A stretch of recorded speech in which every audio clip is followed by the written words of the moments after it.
పోలీసులు ప్రభుత్వ తీరుపై వైసీపీ నేత సజ్జల రామకృష్ణారెడ్డి విమర్శలు చేశారు. మా నేతలపై దాడులు చేసి మా కార్యకర్తలపైనే కేసులు పెడుతున్నారంటూ మండిపడ్డారాయన. గుడివాడలో జెడ్పీ చైర్పర్సన్ హారికపై పోలీసులు ప్రత్యక్ష పాత్ర పోషించారన్నారు.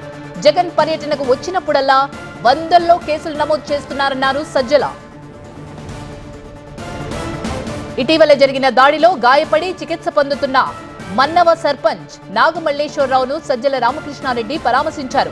ఈ సందర్భంగా ప్రభుత్వంపై విమర్శలు చేశారు సజ్జల.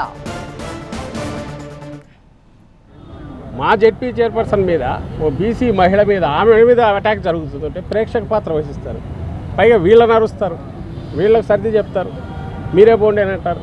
ఇలాంటి విచిత్రమైన వాతావరణం, దీన్ని ఎట్టి పరిస్థితుల్లోనూ అలౌ చేయకూడదు. మీ చంద్రబాబు నాయుడు గారు ఆయన అక్రమ పద్ధతుల్లోనో దుర్మార్గంగానో అణచివేసే ధోరణిలోనో ఎన్ని ప్రయత్నాలు చేసినా ఫిజికల్గా హార్డ్షిప్ ఉంటుంది, కష్టాలున్నాయి, మానసికంగా కుంగదీయాలని చూస్తున్నారు.